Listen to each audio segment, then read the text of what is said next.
Hello, humane marketers. Sarah Znakrocha here. Welcome to another episode of the Humane Marketing Podcast, a place to be for the generation of marketers who cares. This is the show where we talk about marketing your business in a way that feels good to you, is aligned with your values, and also resonates more with your conscious customers because it's not pushy, ethical, and also beautiful. So if you're a regular here, you know that I'm organizing the conversations around the 7 Ps of humane marketing. And if you're new here and this is your first time, welcome. I'm so excited you're here. You may want to download your one-page marketing plan with the 7 Ps of humane marketing in the form of a mandala at humane.marketing/one page, the number one and page. So again, humane.marketing/one page. And with that, with no further ado, let's dive into today's conversation. Hi, Emily. So good to see you, speak to you today. Hi there. Thank you for having me. Yeah. We're focusing on email marketing in this episode, and that goes under my P of promotion, because if you think email, usually you're thinking, okay, I'm promoting something, even though you're probably going to tell us, well, it's not just promotion, but that's where I placed it under. So yeah, with that, let's just dive right in. I think my first question would be, do you feel that email is still alive and kicking with all our overfull inboxes? What's your take on that?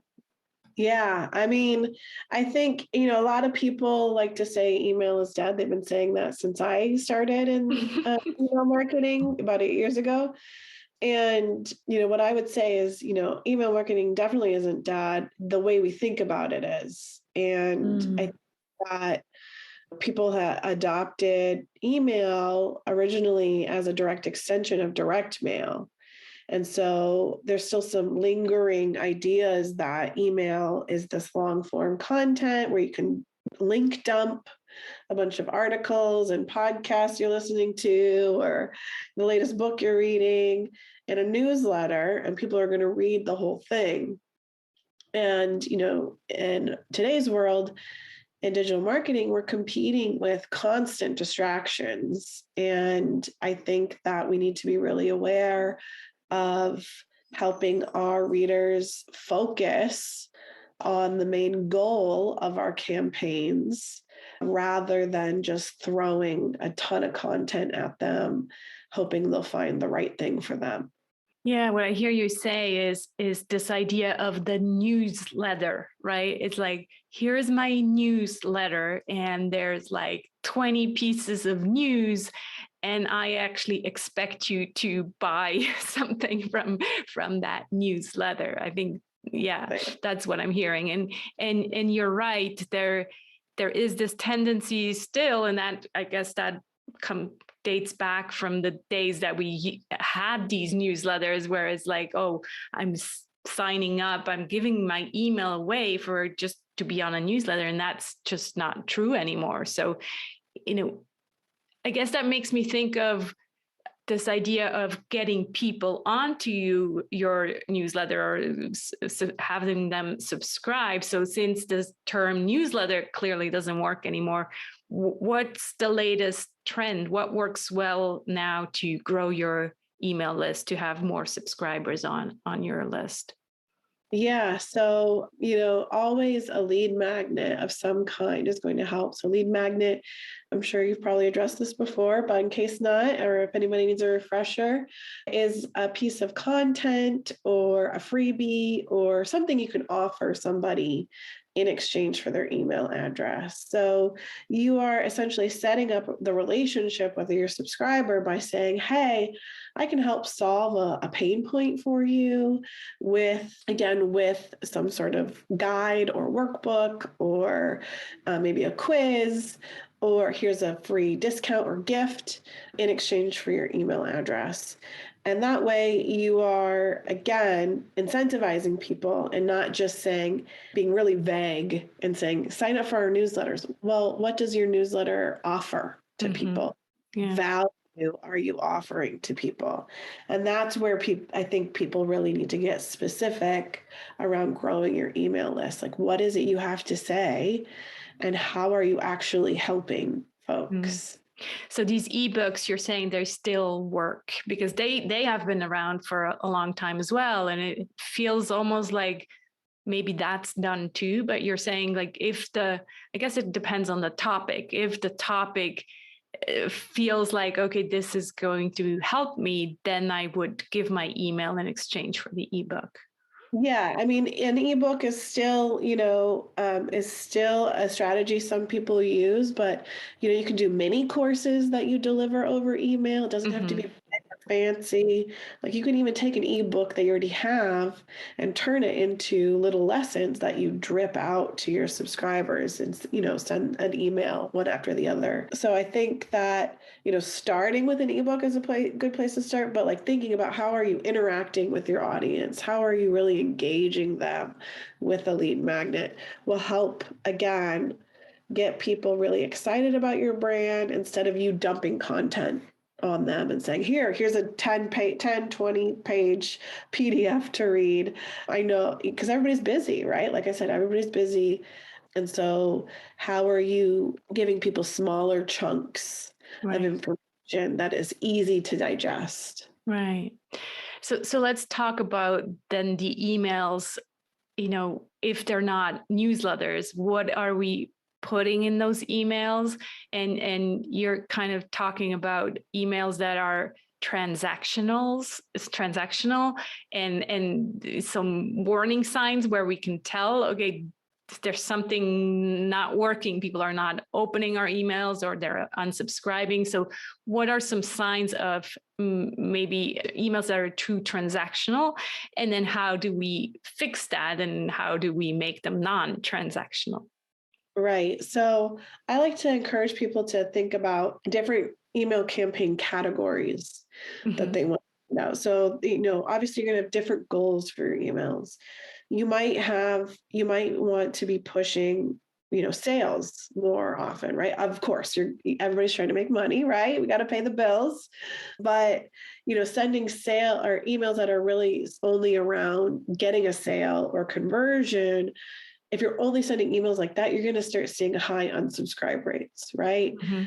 And list churn is what they call that. And so you're not engaging people, you're not giving, you're only asking for them to give you their money. And so varying that, I mean, having sale-oriented emails is important, but also putting in content that is engaging. So maybe, talking about thought leadership. What's thought leadership in your industry? Having one email. So I recommend at least sending one email per week to keep your audience engaged. So maybe one email a month is dedicated to that's more sales focused. One email a month that's dedicated to thought leadership around your specific subject area. Another one that's more personal, because people want to connect with you as a human. So do you have a story to tell about your business? Maybe what's going on behind the scenes and how can you show your humanity? And then maybe one that's a customer focused success story. So how are you helping your customers? What are successes they're having? So you're sort of giving a whole picture to your business, keeping folks engaged, but also selling, right? So metrics to look at for that are, there are industry benchmarks that people like to cite. I've seen those vary widely across businesses. I don't think that they're very accurate. What I recommend people doing is setting your own internal benchmark. So what are your open rates for the past 3 months? Look at that. And then if something is dipping below that or jumping above that, then you've got some successes or you've got some warning signs. So open rates, I like to tell people anything over 20%, you're doing pretty good. Obviously, you can do better. Anything under 10%, there's a problem. And usually when open rates might dip, there's usually something else going else going on. And that's usually a result of your list health. So it might be something going on with your subscriber base. Maybe you've got a lot of really unengaged people that need to be re-engaged. Maybe they've never opened an email. If you have really low clicks on your email, then you need to start looking at, okay, what are you asking people to click on? Are you giving them incentive to click through to something else? And is that click really going to get you where you want them to go? So is that going to lead to a sale, or is it going to lead them down their buying journey with you? And then another one is unsubscribe rates. So I already mentioned that, just keeping an eye on that. What's your benchmark for your business over the last 3 months? And if you're starting to see your unsubscribe rates tick up and up, people are unengaged with your emails. There's something wrong with the content of your email. And then you need to come back and look at, what were my most successful emails? What were people with? And how can I take those lessons and replicate it for future emails? Yeah, I don't do that enough. Yeah. And the one thing that you didn't mention, but I guess would also play into that, is when you actually get replies. That's my favorite. When you send an email and then you get replies, people telling you their stories. And that's when I'm like, wow, I just love my list. They're right there. They know that I'm the one sending the emails, and then they can tell that it's personal and it's not, obviously it's automated because that's what we do nowadays. We use these tools, but if they hit reply, they feel like, okay, I can talk to Sarah and she's going to reply back. Right. Right. Exactly. Yeah. Replies are a great one too. Not everybody, some people might have a contact center that is managing those replies for them. But yeah, if you're managing your own list, and those replies are beautiful. They're a great way to gauge engagement. Yeah. Yeah. And then you talked about opening rates, and I know I have heard this number before, the 30% or 20%.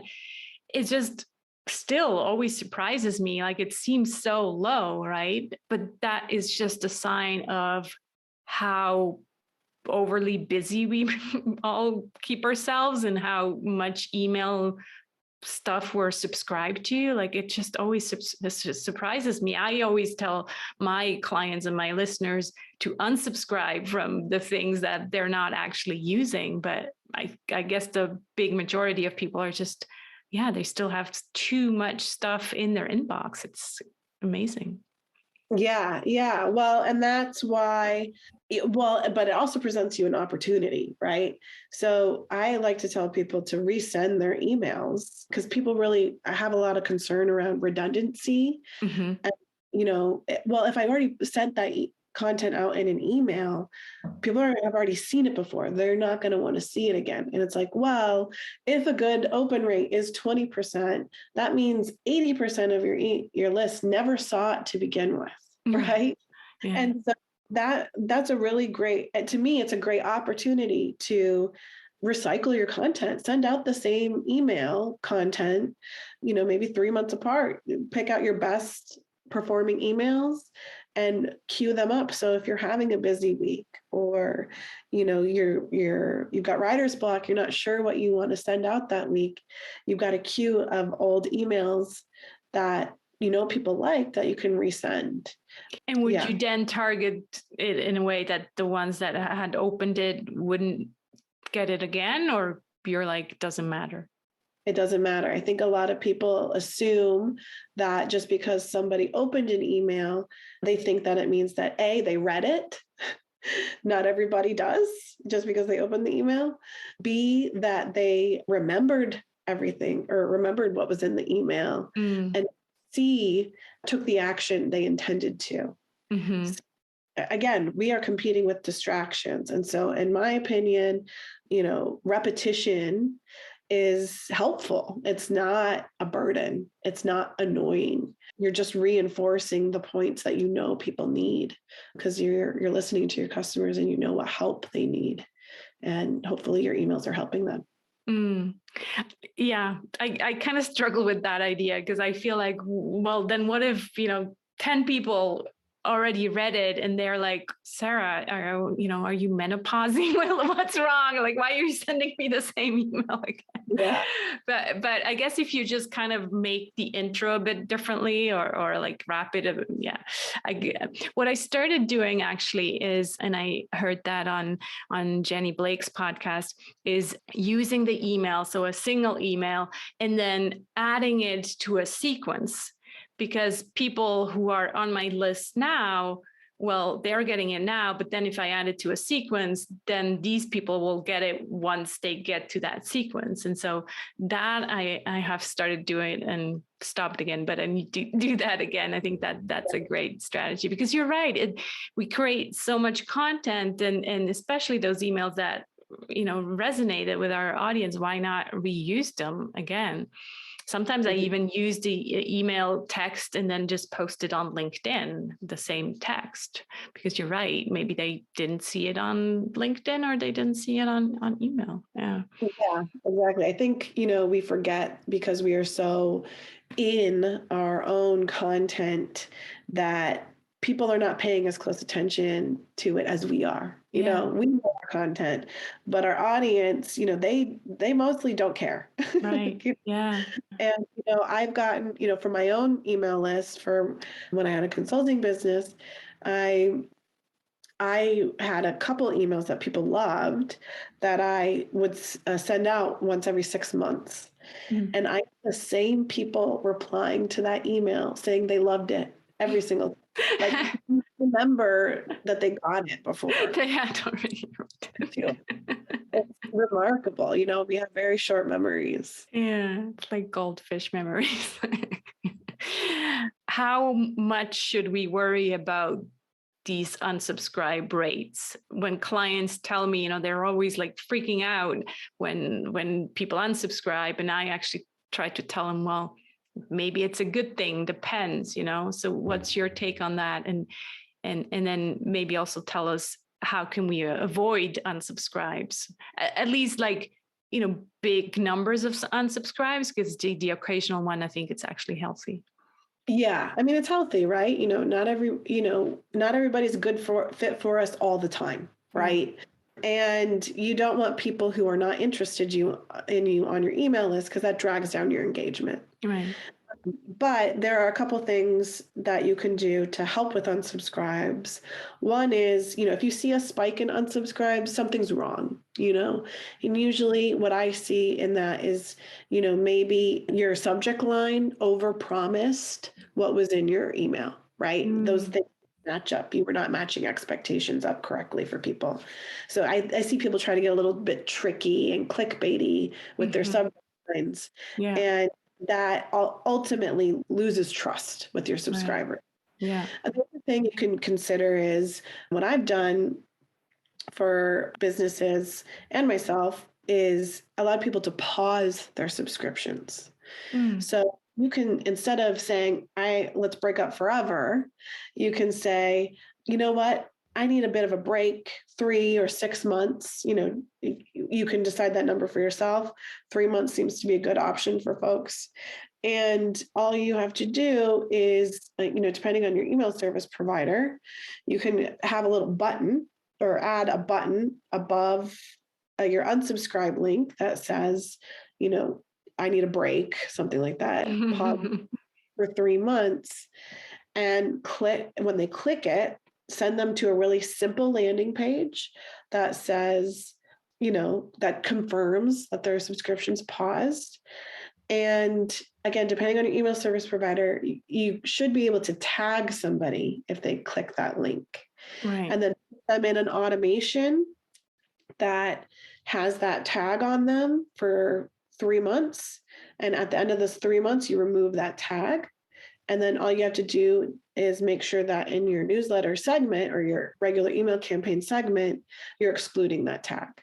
So yeah, that's another option you can do, is they call that opting down instead of opting out. I like that. Yeah. I'm not sure. I'm using Kajabi. I would need to check with them if they offer that option, but I think that's a great idea. It's kind of like I'm on a email sabbatical, please, please pause me for 6 months. Yeah. Yeah. Uh, And I've also done this for, if you're running a campaign over a few weeks, that is more maybe sales focused, or if you're running a challenge or something else, if instead of having people unsubscribe, if they're not interested in that particular thing, yeah. I let them know, hey, you're not interested in this right now. You can pause for the duration. Yeah. Yeah. So it's another option to save those subscribers. Yeah. Any other tips to have stop people from unsubscribing? I guess also in terms of the links. Before you said, it's not a good idea to have this newsletter with 100 links. So is the idea then to just have one link per email? That used to be when I studied email marketing, that used to be the message. Is that still the case, or how do we approach links?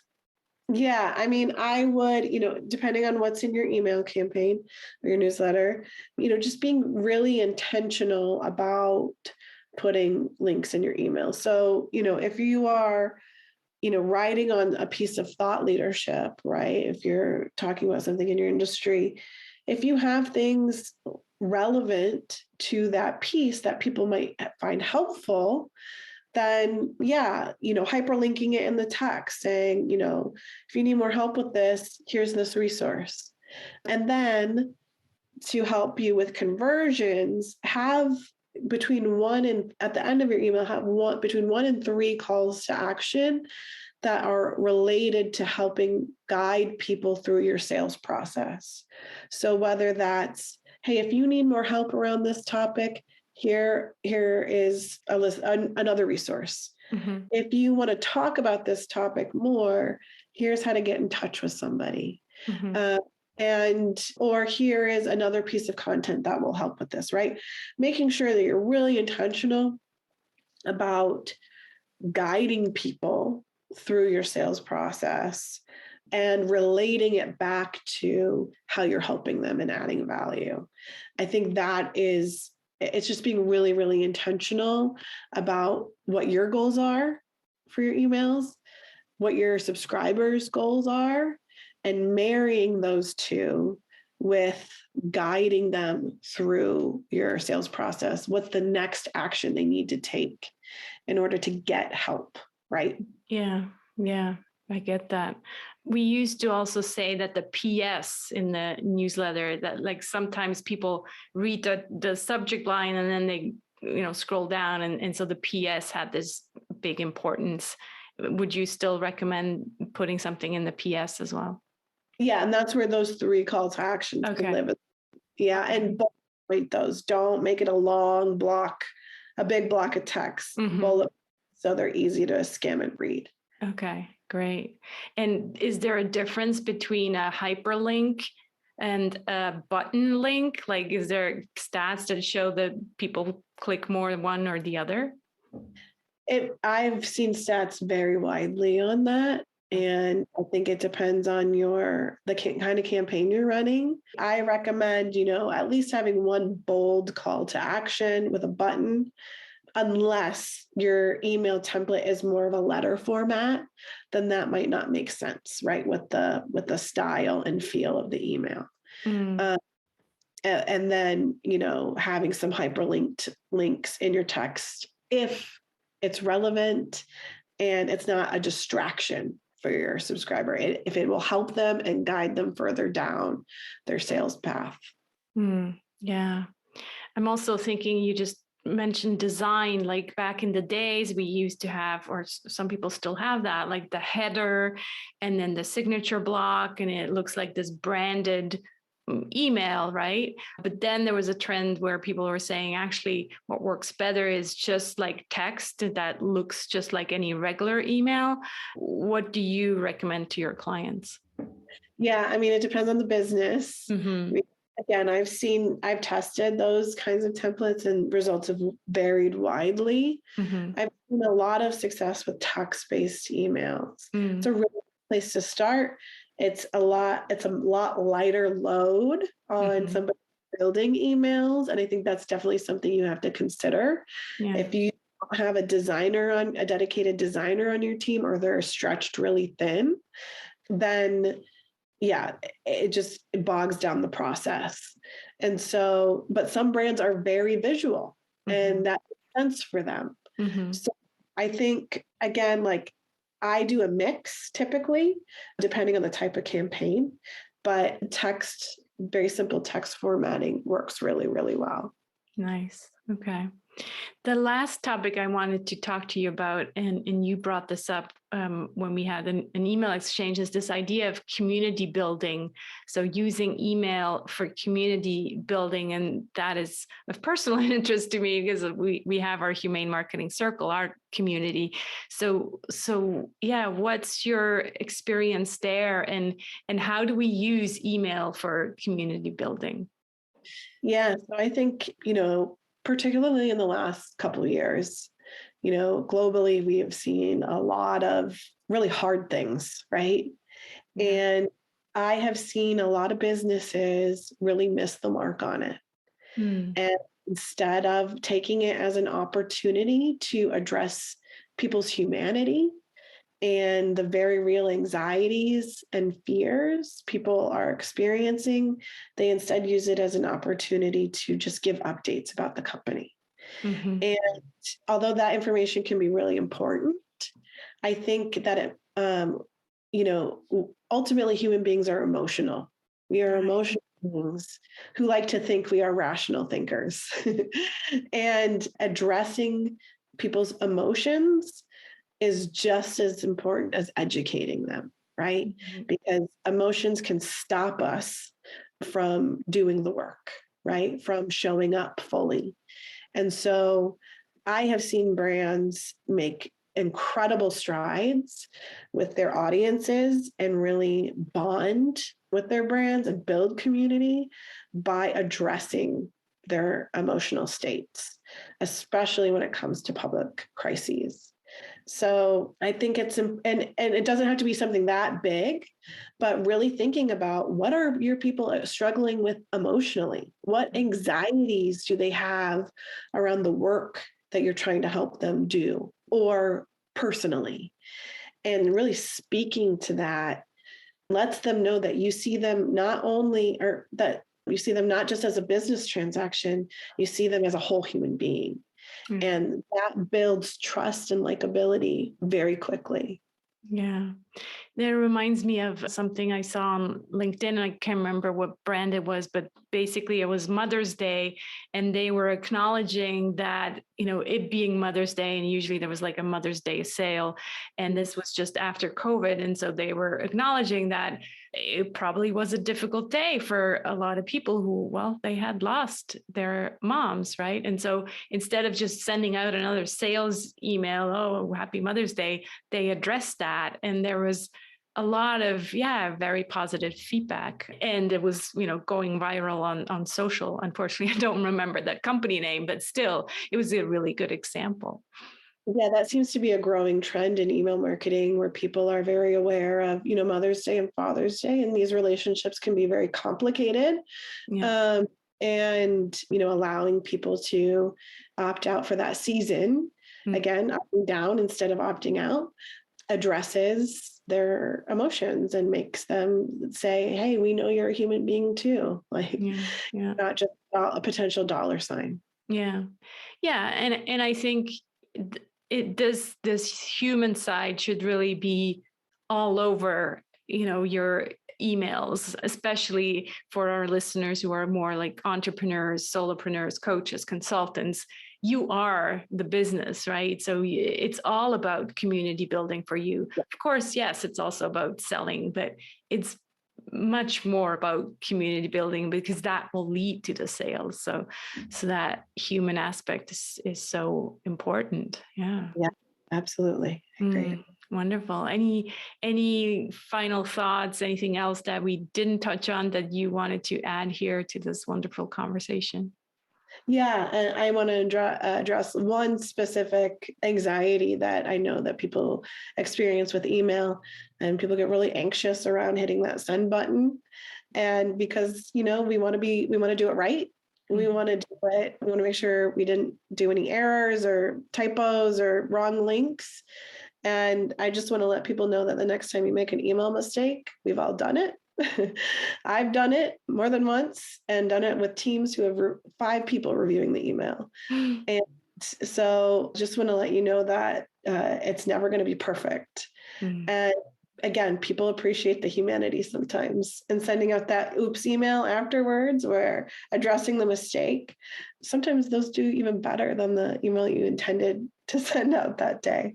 Yeah. So nobody's perfect and we're all just doing our best. And so I want to make sure people know that, to not let that get in the way of sending out that next email. Yeah, in fact, it really shows you which people should not be on your list are the ones that, point out that you have misspelled this or that word, or that, I'm like, you know what? Yeah, can't be bothered. Exactly. Yep. Yeah. Yeah. I'm Yeah. doing my best here, trying to get along. Exactly. Yeah. I'm just, a one woman show here. So I don't have time to people sometimes suggested that I have someone edit my emails, and I'm like, look, it's pretty clear that English is not my mother tongue. I'm not going to hire a copy editor for each email. That's just not going to be authentic anymore. But yeah, I think you're right. It is that idea for perfections that we have to overcome first, and then eventually you get to the point where you're like, you know what, yeah, things happen. Yeah, let it go. Yeah. Wonderful. Well, Emily, why don't you share with people where they can find you, and maybe you have a free giveaway as well that they can download. Tell us all about it.